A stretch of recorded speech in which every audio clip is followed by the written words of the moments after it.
بسم الله الرحمن الرحیم.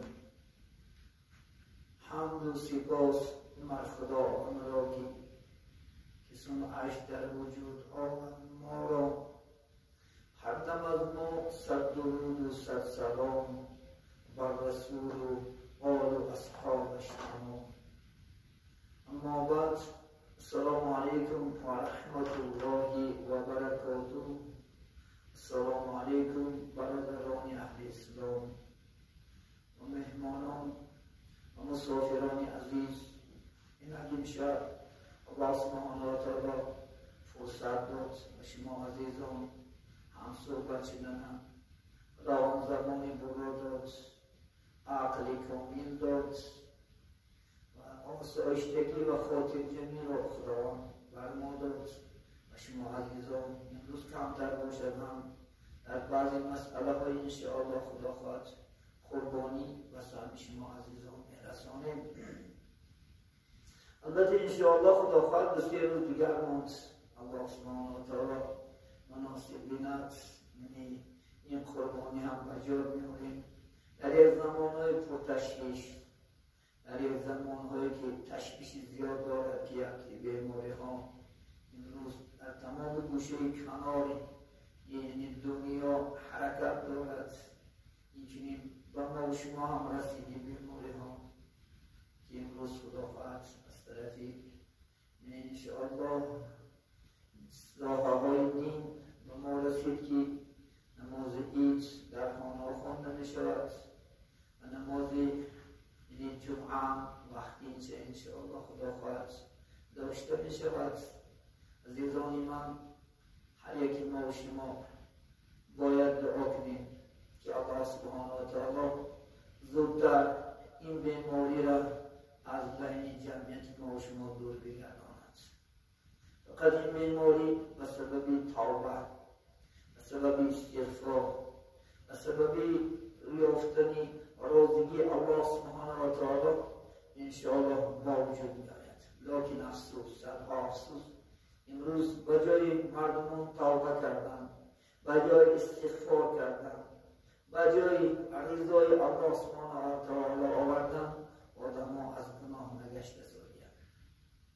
امروز گناه با روز از روز اوج و زیاد میشته شده است. بی‌شرمی ها، بی‌ناموسی ها، چنین انشاءالله گناه های کبیره ها امروز وجود دارد. الله سبحانه و تعالی ما و شما را نگهبان باشد و بیایید که عزیزان من توبه کنیم، بیایید استغفار طلب کنیم، بیایید انشاءالله کاری کنیم که الله سبحانه و تعالی یعنی از ما و شما راضی شود. بزرگان اسلامتیان راضی خدا در طاعت، غضب خدا در معصیت.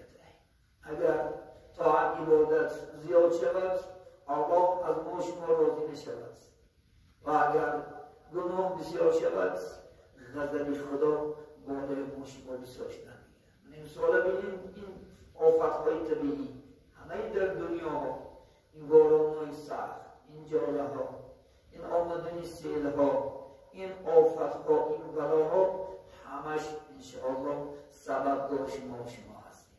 بنابراین بیاییم هممون توبه کنیم، رو به سوی خدا بیاریم. ما و شما عزیزان طاقت انشاءالله عذاب نداریم. ما بنده ضعیفیم. شاید این بنده یعنی این لحمی ضعیف نائلی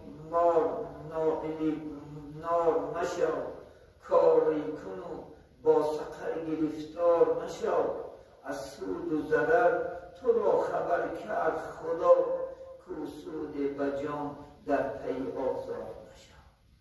الله سبحانه و تعالی از ضرر و فایده در قرآن عظیم و شان با ما و شما معلوم کرد.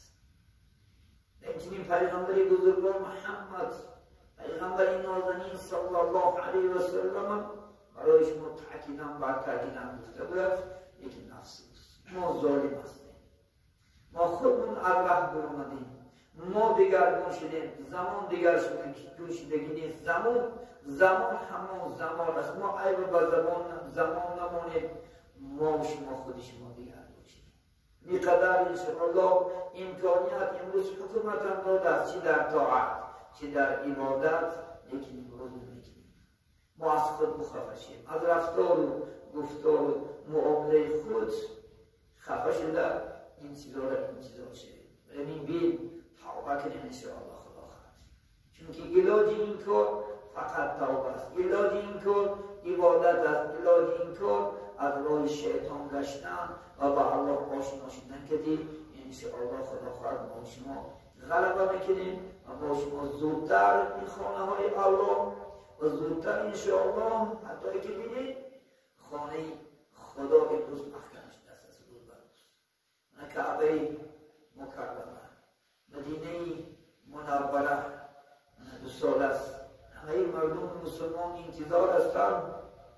امروز محکم است. امروز من آیسته مسجدهای با شما آمد.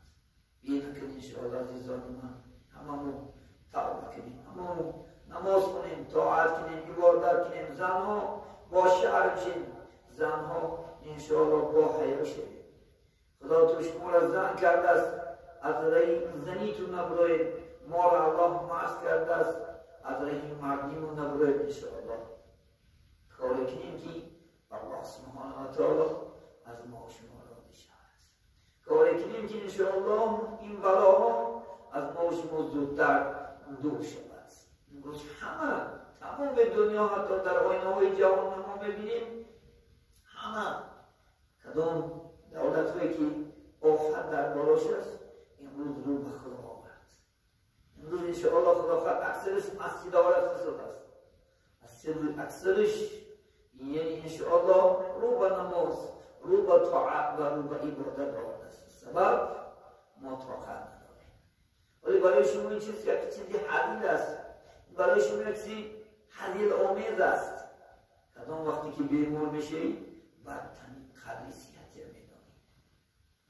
کدام وقت بلا میآید بعد ما آفت یعنی که اینجا آسایشی میدانیم قدرش. لیکن اون چیز نآمده قدر این چیزا رو دونسته همه شکرانه کرد انشاءالله خدا خواهد. این فرصت ها که داده است، این امکانیت ها رو داده است، از راه اسلام دور میشیم. حتی جوان های ما شما محروم شد.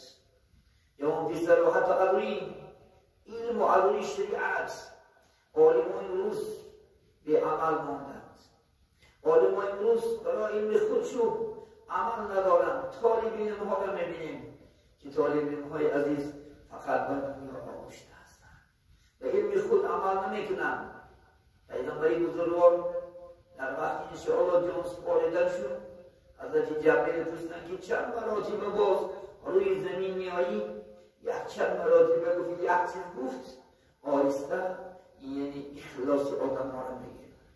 آهسته آدم ها عالم ها عمل نکرده میمونند، علم میگیرند لیکن عمل نمیکنند. آهسته حیا را میگیرند، آهسته چندین برکات را میگیرند. خدا نگهدار ما شما را. بلکه زمان ها بالای ما شما هست. ما میبینیم امروز هرچند الحمدلله اسلام شاده است، هرچند امروز نماز، طاعت، عبادت الحمدلله شاده است، لیکن محبت نیست. محبت به خانه خودش، محبت به قرآن، محبت به پیغمبری بزرگوار محمد صلی الله علیه و سلم نیست. افسوس، صدها افسوس. بیایید طالب علم ها بیایید، عالمان بیایید، انشاءالله خدا خواهد زنهای محترم به خود بیایید و کاری کنیم که انشاءالله الله سبحانه و تعالی را بشود. همه ما شما مسئولیم، از یاد نبراریم. روز قیامت وقتی که از قبر میخیردیم پای خود از زمین نکندن 4 چیز نجواب میدادیم. یکی همین علم است. الله سبحانه و تعالی ما شما را علم داد، اندک باشدم اگر در علم عمل نکنیم، اگر روز قیامت میپرسی از خدا علم دادم، این علم در کجا صرف کردم، برای چی عمل نکردیم؟ خدا میپرسی از دنیا دادم، پول و مال دادم، در کجا صرف کردم؟ این کجا؟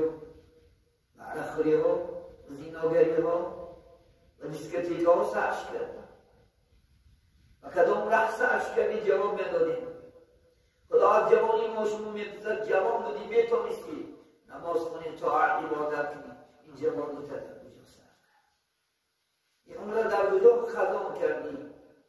عزیزان من پرسیده میشه.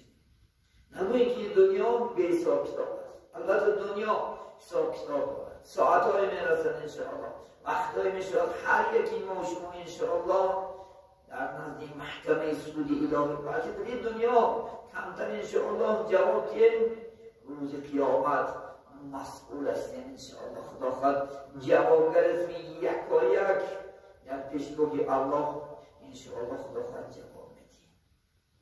از خدای عالم تحصیل از الله امید کنیم و انشاءالله امروز که این فرصت دم غنیمت است، از این دم‌های استفاده بردم عمرها را در راه خدا خواهد طاعت، در راه عبادت، عبادت جانی، عبادت مالی. عبادت مالی ما شما الحمدلله اونا قربانی کردن. یک مال دریغ نداشته، دست 1 میلیون یکی 500,000 اونا دریغ نداشته، یک مال گیریم در راه الله سبحانه و تعالی قربانی کنیم، واجبات اسلام بجا بیاریم، انشاءالله الله از ما و شما شاد بشه.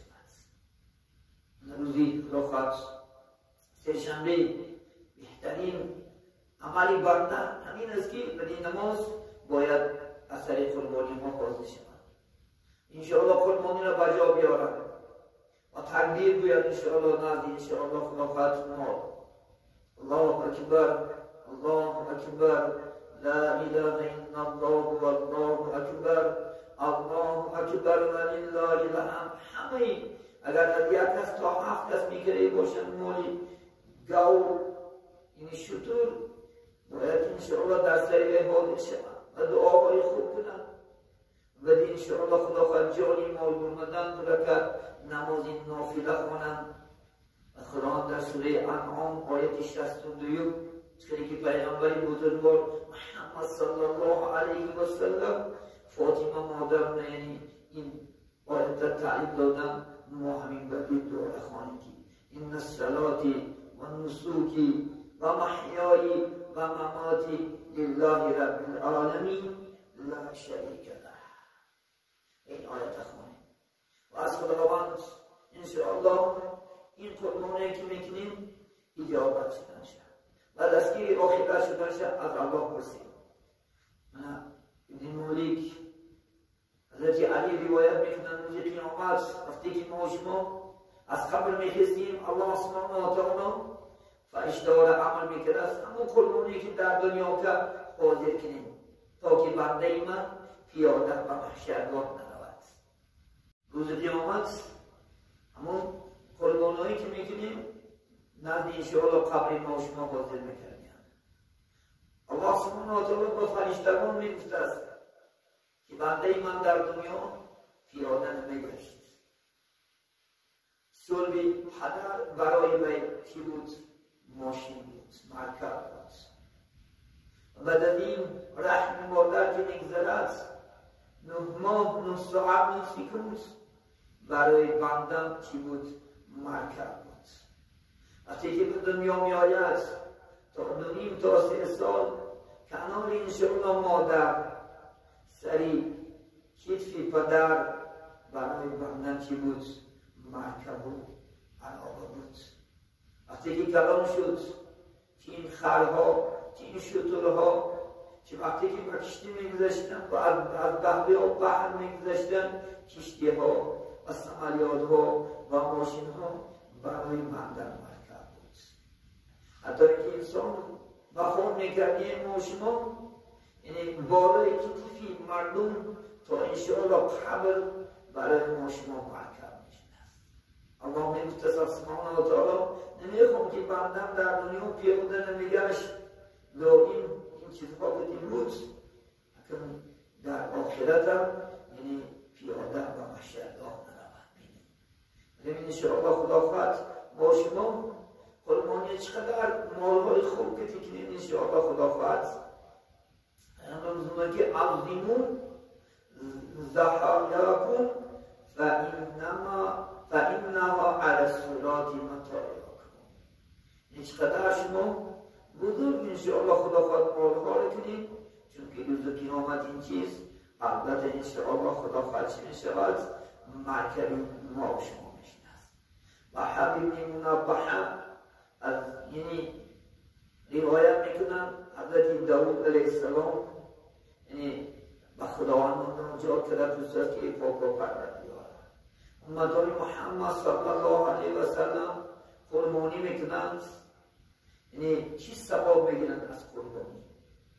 الله سبحانه و تعالی در جواب گفته است که هر یک طوری که انشاءالله مویی که در همون قربانی است برای وی انشاءالله خدا خواهد یعنی 10 ثواب نوشته می شود.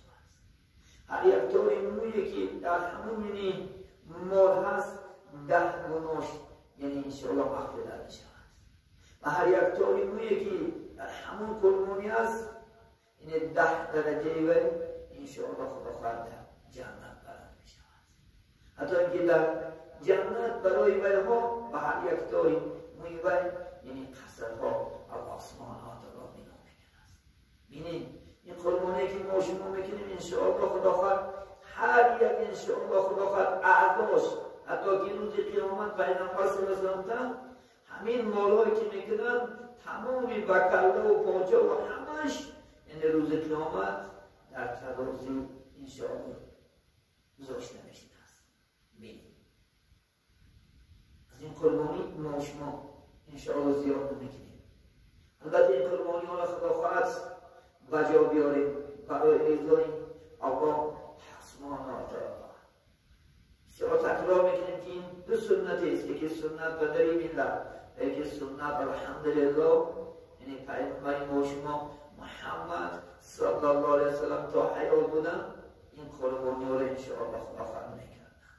ما شما را انشاءالله ادامهش دیم. ما شما برای رضای الله سبحانه و تعالی خدا خواهد این کارا را کنیم، ثوابی انشاءالله خدا خواهد دو دنیا موجود میشیم خدا خواهد انشاءالله. ولی این مال فروخته نمیشود، این مال خدا خواهد برای رضای خدا که کریم چقدر میتونیم انشاءالله بخوریش، نتونیم برای الله سبحانه و تعالی حتی خیلی سانشین حتی که بندهاش هست بعضی ها خدا خواهد انشاءالله نخته هاش هست یا که پوستش هست، البته چکار کرده میشود خیر کرده میشود، حتی قصاب انشاءالله گوشت داده نمیشود و واسطه پول انشاءالله راضی میشود. راضی کردن از نقطه نظر شریعت است. برای همین صحبت کنیم، صحبت بسیار است انشاءالله.